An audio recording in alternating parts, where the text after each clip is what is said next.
Hi, welcome to another episode of Malik Libon. Samsung's management has stated that the company is in crisis, but Samsung is more than just a company. It's a dynasty where leadership is handed down through generations. Samsung basically runs Korea. They alone account for 20% of South Korea's entire GDP. Few companies anywhere in the world have such a dominant impact on their home country's economy. It's so influential that some jokingly refer to South Korea as the Republic of Samsung. Consumers in the US and other parts of the world may just view Samsung as a phone or electronics brand, but in South Korea, Samsung is on a whole different level. The company is everywhere, with its hand in nearly every industry you can think of. They have 80 subsidiaries.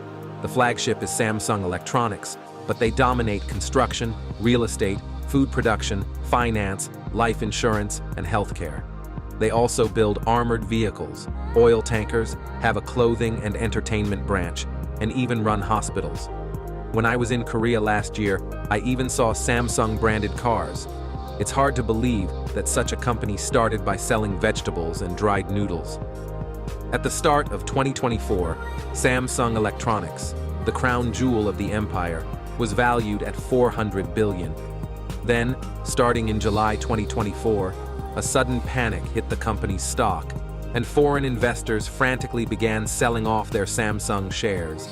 They lost $122 billion in value in just a few months. Almost half the company's market cap was wiped out. This kind of drastic drop is concerning for any company, let alone one that's tied so heavily to the GDP of an entire nation. So, what's behind the panic? While we all know that stock markets can be fickle these days, and even a rumor can start a selling process, there is more behind the scenes. Samsung itself has reshuffled some of its management and forced a 6-day working week for executives to get their house in order. That brings about a major question. Are there major problems with Samsung, or is this just overblowing market sentiment? In today's episode, we investigate what's going on with Samsung, the management changes, and what this all means for one of the world's most influential companies. You're watching Malik Libon.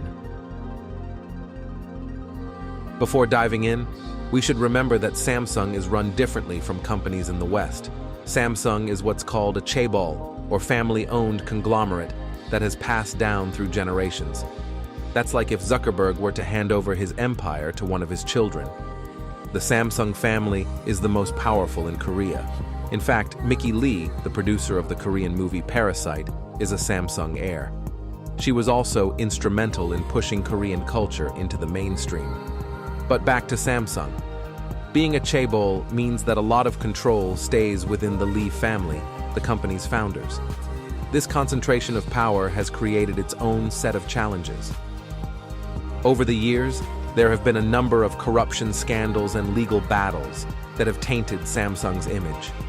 As Jeffrey Kane, author of Samsung Rising, puts it, every leader of Samsung has been in and out of court. So far, they have been either accused, convicted, or jailed for tax evasion, bribery, embezzlement, or perjury. One of the largest scandals happened in 2017. The company's heir, Lee Jae-yong, became embroiled in bribery scandals. Lee was charged with offering $38 million in bribes to 4 companies run by a friend of the president at the time. Interestingly, one of the companies was in Germany and provided horse riding training to one of the daughters of the president's friends. In return, Lee was to get government help for a corporate merger that would give him more control within Samsung. This scandal shook both public and investor confidence.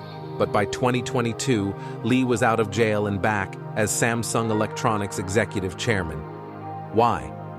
The Korean government basically stated that Samsung was too important for the government to mess with.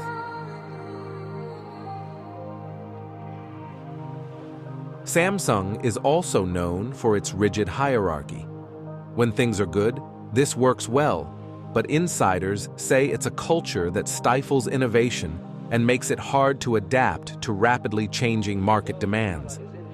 This factor would soon come into play when we talk about Samsung's $122 billion market value loss. When we talk about Samsung's market value loss, we're really talking about Samsung Electronics. It's important to make that distinction because Samsung operates a massive conglomerate.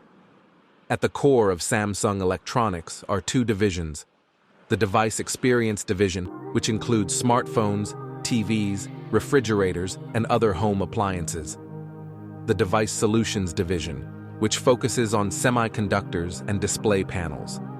Samsung Electronics, specifically its semiconductor and consumer electronics divisions, play the biggest roles in the company's market performance.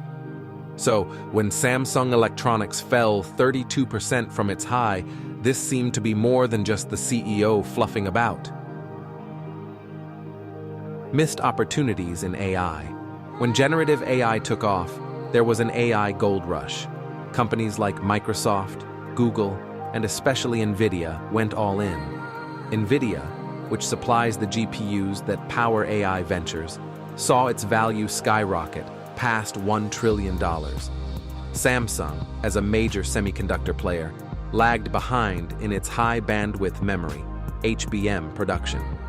These chips are crucial for AI systems, and Samsung failed to meet Nvidia's requirements, losing a major client. Chip manufacturing disadvantages. Samsung's semiconductor business is a massive operation, with sales totaling almost $60 billion in 2024 alone. But they've consistently found themselves one step behind TSMC, the Taiwanese giant that has mastered chip manufacturing.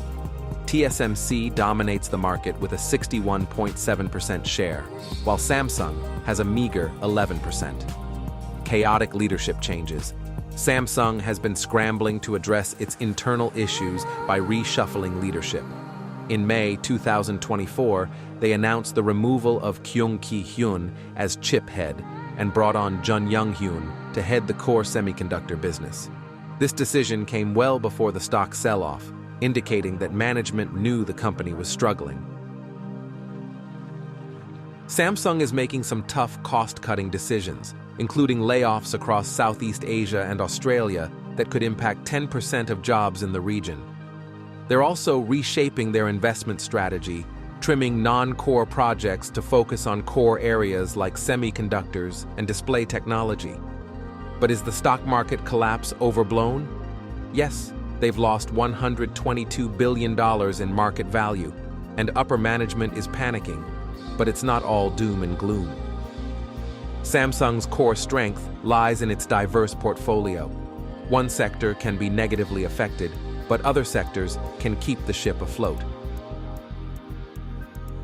Samsung is at a crossroads. The company's leadership must steer the ship right, or they risk more panic. The stock market is looking to the future, not just what's going on right now. Let's not forget that stock markets are fickle, driven by many factors, including global economic shifts and sentiment changes. Ultimately, we have to wait and see what happens. But one thing is clear: Samsung's crisis is a wake-up call for one of the world's most influential companies. You're watching Malik Libon. Stay tuned for more insights into the world of business, technology, and power.